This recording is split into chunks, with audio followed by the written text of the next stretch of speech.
सीमांकन की सही प्रक्रिया क्या है? अर्थात कई बार क्या होता है दोस्तों, लोगों के द्वारा सीमांकन करवाया जाता है और उसके आधार पर धारा 250 का केस लगा दिया जाता है। तो लोगों को कई प्रकार की परेशानी आती है। कई बार केस खारिज भी हो जाता है या सीमांकन जो है वो खारिज हो जाता है। सीमांकन की सही प्रक्रिया क्या है? उसको आज की इस वीडियो में हम समझने वाले हैं। कौन सी धारा के प्रावधान इसमें दिए गए हैं, ये सारी बातें इस वीडियो में अब हम समझने वाले हैं। मेरा आपसे निवेदन है कि वीडियो को लाइक और चैनल को सब्सक्राइब जरूर कर दें। तो सबसे पहले समझेंगे कि सीमांकन की प्रक्रिया के प्रावधान कौन सी धारा में है। तो सीमांकन की प्रक्रिया के जो प्रावधान दिए गए हैं वह मध्य प्रदेश भू राजस्व संहिता की धारा 129 में दिए गए हैं। तो धारा 129 की उपधारा 1 क्या कहती है? वह कहती है कि तहसीलदार किसी पक्षकार के ऐसे आवेदन पर आरआई और पटवारी को सीमांकन हेतु नियुक्त कर सकेगा।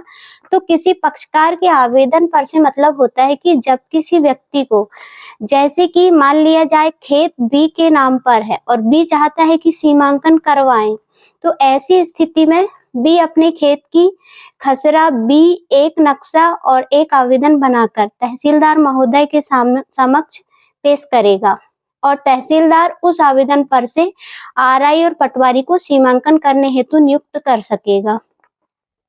जब आवेदन पेश कर दिया जाता है फिर उसके बाद में आरआई और पटवारी को नियुक्त कर दिया जाता है, तो उनके द्वारा क्या कार्रवाई की जाएगी उसको उल्लेखित किया गया है कि मध्य प्रदेश भू राजस्व संहिता की धारा 129 की उपधारा 2 में इसमें आया है आरआई और पटवारी द्वारा पड़ोसी कृषक और हितबद्ध लोगों को सुनिश्चित किया जाएगा।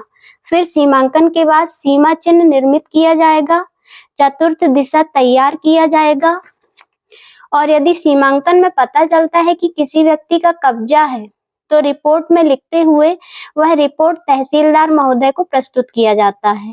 अब इसके बाद में मध्य प्रदेश भू राजस्व संहिता की धारा 129 की उपधारा 3 कहती है कि सीमांकन मशीन के माध्यम से भी कर सकते हैं। आरआई और पटवारी जो हैं यदि किसी मशीन का उपयोग करना चाहते हैं तो कर सकते हैं।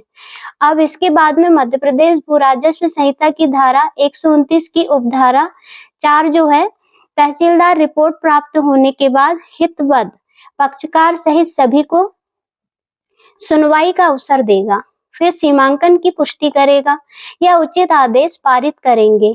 यदि सीमांकन में इस प्रक्रिया का पालन नहीं किया गया तो ऐसी स्थिति में वह सीमांकन को आसानी से निरस्त करवाया जा सकता है।